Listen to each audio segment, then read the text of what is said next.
My friends, my subscribers, huge gratitude. I'm thankful, I'm blessed that I have you in my channel and that we have such amazing editors that are willing to break the story and push the boundaries. Right now, Jackie Davalo, I've spoken to her a few times. Her and Drake Bennett did a great piece. It's a long piece, right? And I hope you can stick with me for the next 10-15 minutes. This one's by Bloomberg. It's very well written. It's called "The Gamification Took Over the Gig Economy. Who is really winning?" Rideshare drivers say that the pandemic has exacerbated the imbalance with their overlords. I didn't even pronounce that correctly. Now, if you stick with me through the video, we are going to do a couple of royal flushes. You know who we flush, right? There are going to be some crazy goat screams in this video. There's going to be lashes. We're going to lash those CEOs in this video. And the one that I really love the most, ladies and gentlemen, is the hand of Thanos in Dara's anus, right? This one there, right? The hand of Thanos in Dara's anus, right? So stick with me. It's going to be a long one, but it's going to be worth it because these editors did a killer job. They did a great job interviewing drivers. Harry's in the article. I'm in the article. Sergio's in the article. Gridwise is in the article. It's a long, long story. Let's jump straight in. In 2008, University of Chicago economist Richard Thaler and Harvard Law School professor Cass Sunstein, heavy hitters, published Nudge, Improving Decisions About Health, Wealth, and Happiness. Something we should really think about. It's a breezy tour through behavioral science, especially the ways in which decision-making can be shaped by what the authors call choice architecture. It's a good book, by the way, I've read it. When a store puts sugary snacks at eye level, so a customer is enticed to buy them, yummy, yummy, that's called choice architecture.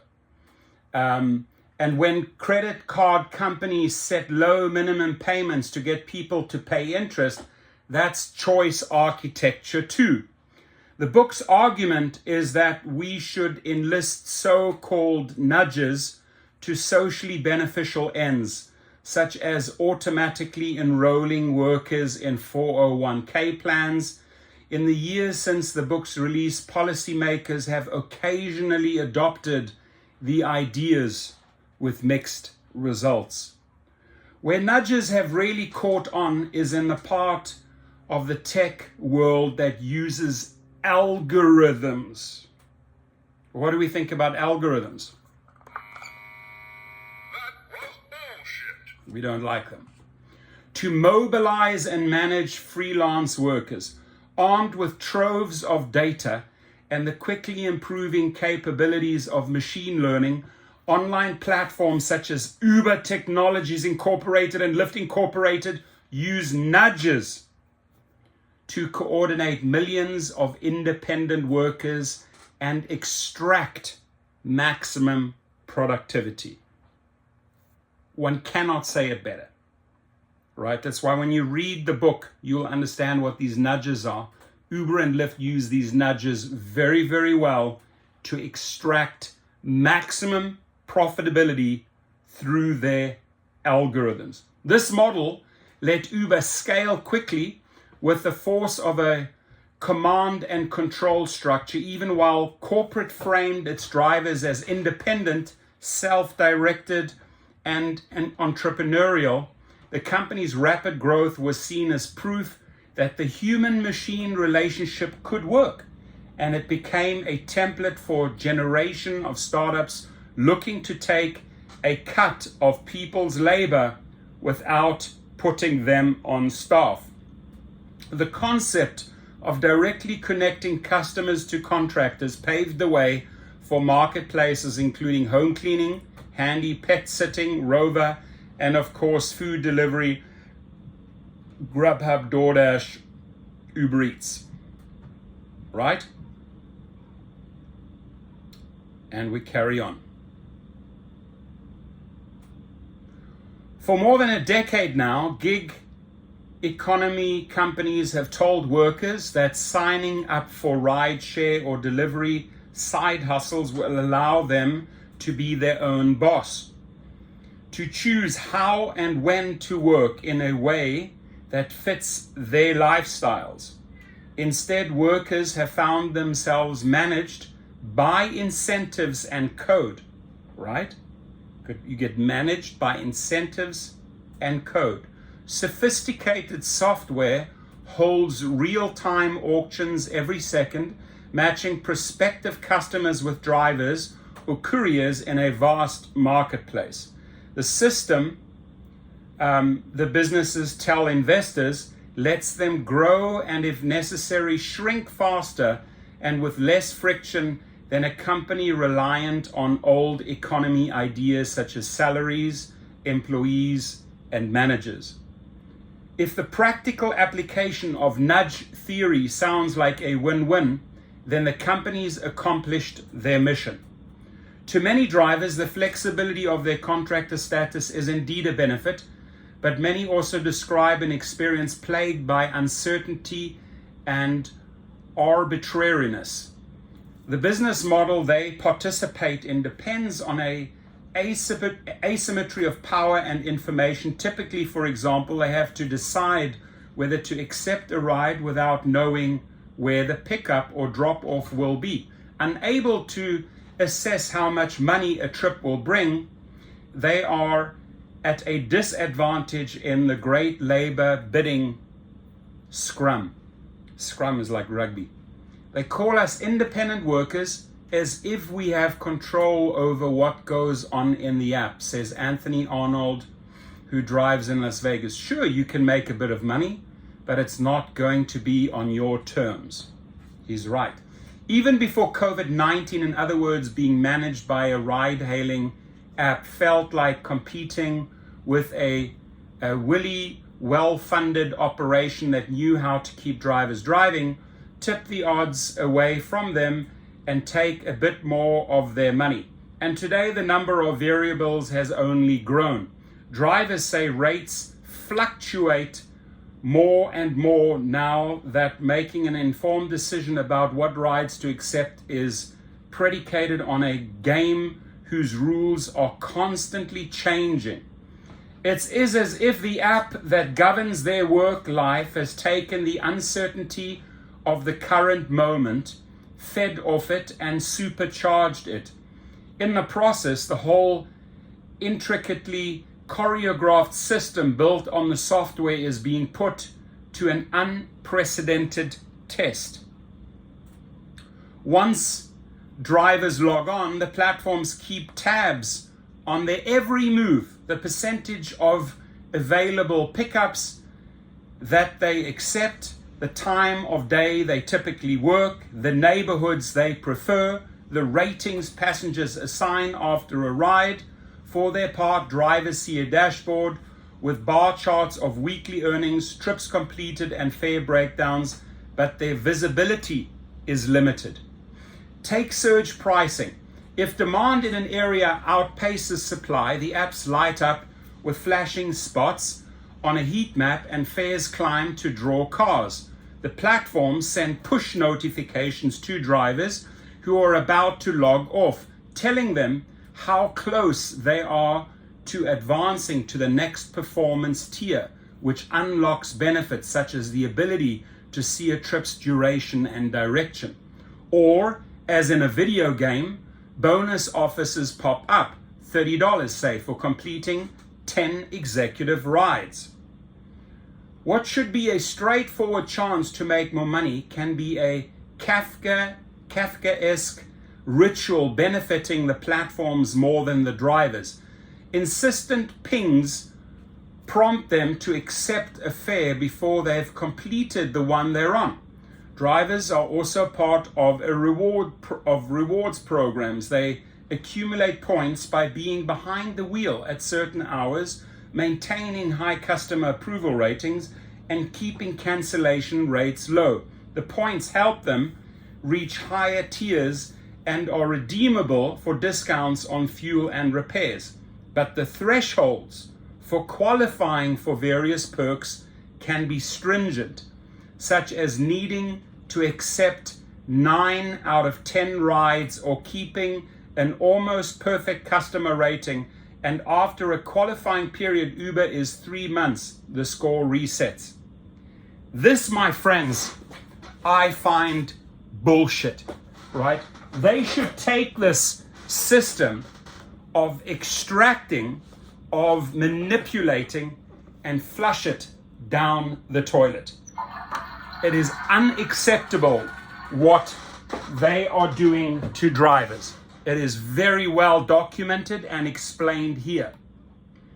These measures, Uber and Lyft say, prevent drivers from cherry-picking rides and ignoring potentially less profitable customers. The companies also say that they're focused on increasing transparency by piloting new programs to improve the driver's experience, though an Uber spokesman says, we fundamentally disagree with the premise that a driver's pain points have gotten worse. But the lack of clarity also contributes to a sense of futility. Even with all the data we can see and track, it's hard to know what's going on inside the algorithm, says Surjit Singh, who drove for Uber and Lyft for 4 years before quitting in February to work as a courier for Grubhub and DoorDash. A December Pew Research Center report found that fewer than half of gig platform workers said they understood how their pay was calculated. These workers have very few ways of knowing whether they can count over the long term on the level of pay they've achieved, says Drew Ambrogi, a senior campaign strategist and at advocacy organizations coworker.org. Now, where we need to hand out some lashes to all of these executive trash members, right? Boom, make it sting. What's unacceptable is that we get punished for cherry picking. We're independent contractors. We should be able to cherry pick, right? And them controlling us through this algorithm, extracting and extracting and extracting, is simply not right. And it does not allow the driver to be a true contractor, because you are still at the mercy of their pilot programs and their algorithms. This is very, very well articulated here. The resulting resentment helps explain the difficulties ride-hailing companies have had getting drivers back on the road. 2 years ago, lockdowns crippled demand for ride-hailing and triggered a driver exodus. Many found other work that didn't involve sitting in confined spaces with strangers. Some were better off collecting unemployment benefits. More recently, as life has fitfully returned to normal, ride-hailing demand has climbed back. To meet it, Uber and Lyft have done what the basic laws of economics would suggest, spending hundreds of millions of dollars in the past year on incentives and bonuses. Those bonuses are not real bonuses, ladies and gentlemen. Those are bait and switch bonuses. Before expenses, drivers' earnings average a little more than $24 an hour in March, a roughly 56% increase from pre-pandemic pay that was in large part because of these perks, according to Gridwise, a gig worker productivity app. But wait times and fares remain elevated, suggesting constrained supply. This situation has boosted revenue for the companies, but also uncertainty about how reliably they can manage contractors, raising the possibility that the mechanism that once subsidized cheap rides for customer is no longer tenable. Meanwhile, drivers continue to leave the industry. Amaya Davidson was a long-haul trucker before starting to drive for Uber and Lyft for 4 years ago. She's now going back to trucking. I want more security, she says. I'm just tired of all the games. By the way, I did take my time to write Jackie Davalos a 3-page letter. A lot of the information that I sent over to Bloomberg is being mentioned here, which I'm really, really happy about. But wait times and fares remain elevated, right? She says, I'm tired of all the games. There's really no upside to this job anymore. Uber, though, its spokesman says its US drivers recently had the highest 28-day retention rate since the onset of COVID. Now, please don't. Blah, blah, blah. These spokesmen try to put out these statements. They know, we know they are not true, right? They just want to get a little soundbite into this, but it is absolutely bogus. The fact is they are hurting. It is well documented. Their stocks are hurting. The people are leaving. And the problem is the executives are not listening, right? They're not listening to the 3 core demands. There he is, punk ass. This is the time here. There he is, right? So Dara, do me a favor. Come over here. Dara. The hand of Thanos. Dara, take a seat. Take a seat, Dara, and swivel. The hand of Thanos in Dara's anus, right? That's it, Dara. Enjoy it. The hand of Thanos in Dara's anus. Told you I would bring out all the guns for this one. The labor shortage has given the remaining drivers new leverage. True. It has given us more leverage, but we are not using it properly. That's why we are going to commence with the smart strike, right? We need to exercise our leverage, ladies and gentlemen. The power dynamic is rebalancing, says Marika Merlman, assistant professor of information and process management at Bentley University, who's co-authored a 2017 study on drivers and algorithmic management. It's a curious moment, she says. Drivers feel emboldened even as they are not getting a commensurate cut of the inflated prices that customers are paying, which is true. We are not getting the cut, the increase that riders are paying, right? And they're working for companies that seem unwilling to disrupt the model that's helped them acquire millions of customers. The shift may be temporary, but if it's not, the companies may have to rethink the management model that's been central to their growth and without which they may not be viable. As the platforms contemplate their chess moves, so do the drivers. This is such a powerful statement. As the platforms contemplate their chess moves, so do the drivers. Prices for gas, long one of the drivers' biggest out-of-pocket expenses, have spiked almost 50%, devouring take-home pay. That, along with the stubborn persistence of COVID itself, has only heightened the furious gamesmanship that happens behind the scenes every time a passenger hails a ride. Even the new bonuses offered to entice them, drivers say, are gamified to make them work harder to claim. They say Uber has shortened the time to accept a ride from 20 seconds to about 5 seconds. Uber disputes this.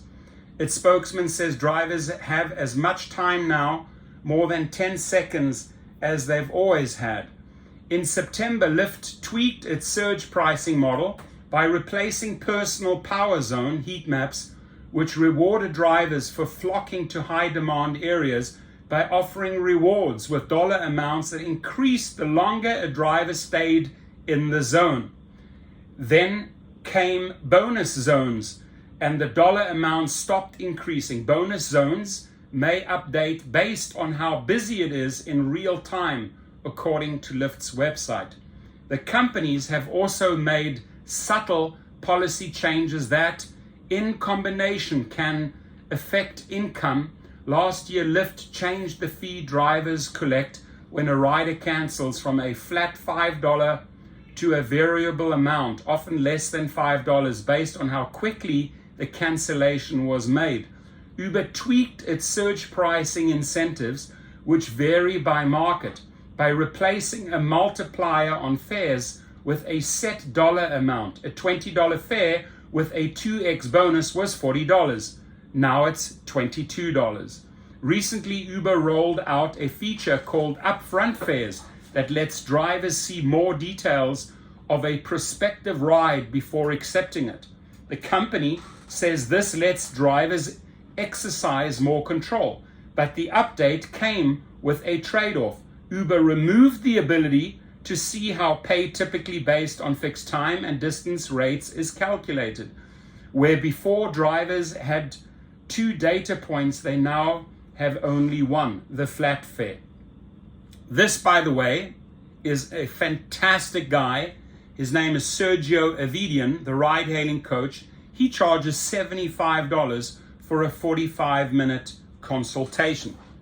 Listen, he's worth every dollar. He's an amazing dialed-in driver. I have a good relationship with him. I've highlighted many of his videos. He's a smart guy. He's very articulate. He is not afraid to call these companies out. He gets 2 thumbs up from the Rideshare Professor, and I call him a good friend. Thank you, Sergio, for everything you do. I really mean that. I'm grateful, I'm thankful, I'm blessed to know you, Sergio. You make this industry better. You help us fight. Now, my friends, we have to stick together, right? We really have to stick together, because the tide is turning, and it can be turned in our favor if we work as a family. I mean that, right? I make decisions, sort of, it sounds a little bit corny, but I sort of tap into the universe and I let the universe guide me on my decisions. I can tell you right now, I feel that the tide is turning. We can tip this into our favor. Why do I say that? Because they are desperate. They are scared. They are hurting. And we now need to capitalize on their weakness. And when I say on their weakness, you know who I mean, right? All those trashy executives. So the difficulty of keeping abreast of these changes is feeding a niche industry of bloggers, YouTubers, consultants, and even venture capital backed apps, a kind of gig economy. One of the first was the Rideshare Guy blog, which longtime driver and personal friend of mine, Harry Campbell, started in 2015. It's since exploded into a media operation with newsletters, podcasts, and videos offering tips for maximizing income across the gig economy. Other driver influencers have emerged as well, such as Torsten Kunert of Los Angeles, also known as the Rideshare Professor, whose YouTube channel has more than 53,000 subscribers. That's you. Kunert teaches courses on identifying earnings patterns and mastering surge bonuses. He says sign-up rates have doubled in the past 6 months. Ladies and gentlemen, at this moment, I've sent Jackie Davalos all the information. When I say sign-ups have surged, I have seen a 300% increase across the Gig Rocket platform of people that want to become truly independent, right? People that want to become private chauffeurs, recruit passengers away from Uber and Lyft, and start their own companies. It's my top selling course. It's $69, ladies and gentlemen. I can tell you, you can use the code HELP20 if you want to. Just the marketing side is worth the money, right? There's 21 modules, 300 minutes in the private chauffeur course. It shows you everything to start transitioning, stepping away from Uber and Lyft, and taking from them what you need and deserve to build your own company. I can't say it better than that, right? But the marketing, how to get all these A-list clients, right? I mean, how did I get the Foo Fighters? How did I get the Guns N' Roses? How did I get Kendrick Lamar? How did I get Travis Scott? How did I get NBA players such as Kevin Garnett, Paul Pierce, Rajon Rondo, Dwayne Wade, many CEOs, many actors, many actresses?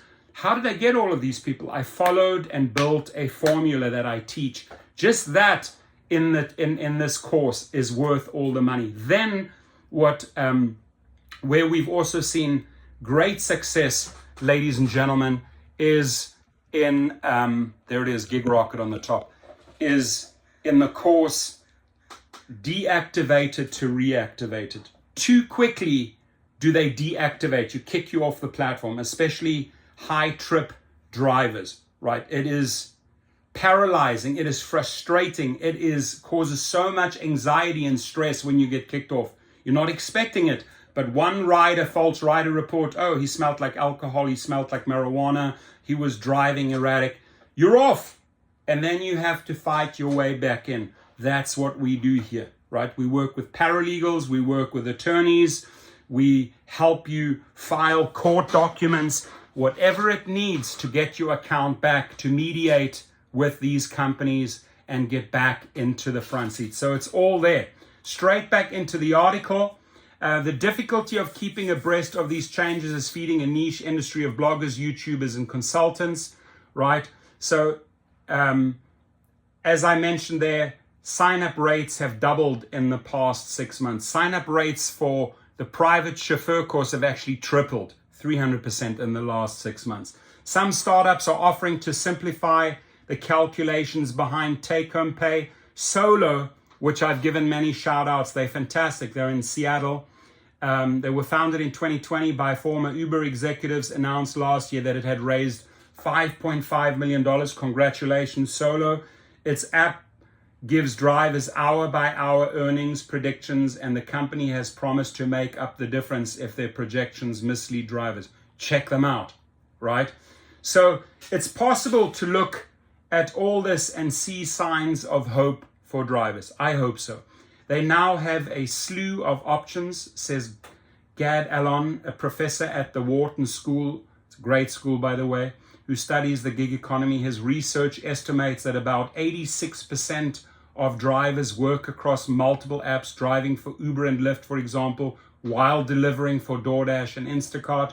40% of those contractors toggle between platforms in the course of a day. It cannot just be, we will offer you more flexibility and will pay you per transaction, Alon says. Even Amazon has realized this is going to be the issue of the next decade, he says, citing its move to provide free college tuition for select frontline employees. Walmart adopted a similar program. For their part, Uber and Chief Executive Officer Dara Khosrowshahi gives me the heebie-jeebies. And at that moment, as they mention his name, I bring out the hand of Thanos. Dara, the hand of Thanos, insert it in your anus. Right, Dara? This one's for you, Dara. So, we continue. For their part, Uber and Chief Executive Officer Dara Khosrowshahi now talks about being an earner-centric company, tending to the concerns of drivers and couriers. That pledge builds off an effort that started last year when Uber introduced a team dedicated to boosting retention. Coming out of the pandemic, we knew it was going to be hard to win drivers back, and we took that moment to introspect and reflect as a company, says Carol Chang. Carol Chang, Senior Director and Global Head of Driver and Courier Operations. Let me tell you, Carol Chang, where you belong. You belong in this toilet bowl. You are no good. You're doing no good for drivers. I haven't seen any results from you. I have not seen any help or assistance on the major issues. Here's to Carol Chang. We flush her. Bye, Carol. Down you go. Down you go, honey. Down you go. Chang says that in addition to more transparency around pricing, the team has tackled issues that have long rankled drivers, such as outdated maps, payment glitches, and slow chat support. Again, they are not listening, right?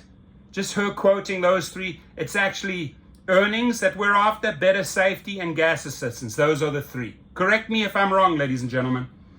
A Lyft spokesman says the company is testing upfront pay in select markets, and that in April it started letting drivers take 15-minute breaks without losing their bonuses on back-to-back rides. Of course, there are some for whom the abstruse cat and mouse game is almost the point. I'm not an Uber hater or Lyft hater, says Sergio Avidian, who's been driving for 5+ years and completed more than 5,000 rides combined for Lyft and Uber in the LA area. I like the game. If there's a way to beat them, I'm going to figure it out, right? Sergio has a good attitude. He says, if there is a way to beat them, I am going to figure it out. The retired derivatives trader tracks data from his trips on a spreadsheet that includes pickup locations, destinations, mileage, time of day, tips, and other earnings. As a ride-hailing coach, he charges $75 for a 45-minute call and co-hosts a YouTube show called Show Me the Money. He says it takes about 6 months to get good at mastering nudges, but these days people don't always stick around that long. This is true. Thank you, Sergio. Now, Sergio, my request to you, bring out a good course. Let's host it at Gig Rocket. We have a lot of different courses there. We also have Harry, the Rideshare guy, who has different courses at Gig Rocket, and we're growing. Every month we're growing. So Sergio and you guys, bring us the courses to Gig Rocket. Let's get you all set up. I have a team of 6 people I've been working with since 2000. They've been with me for 22 years. My team has been with me. We're a social media company. We are a PR company. We can build any website, any platform, any app. These are phenomenal programs. The head leader of that group, my business partner, is a professor at USC. His name is Professor Brian Olson. We will take your course. We will market it. We will insert it on Gig Rocket. We'll get you the sales, and you can earn residuals with Gig Rocket. So go check out Gig Rocket. Thanks again to Bloomberg for a frickin' awesome article. Thanks to Jackie Davalos and Drake Bennett for all the work that you've put in. And ladies and gentlemen, we are going to keep on holding them accountable. It's our job to band together, to pressure, to put more pressure, to put relentless pressure, to put ongoing pressure in form of smart strikes, which will start this month in June 2022. I know we will reach our objective. I know we will ultimately get what we deserved if we keep on fighting. Thank you, my friends. 33 minutes long. Please let me know if you watched the entire 33 minutes, right? I really appreciate you. And again, if I can end my video on this note, I'm grateful, I'm thankful, I'm blessed having you as a part of my channel. I appreciate you. Have a safe day.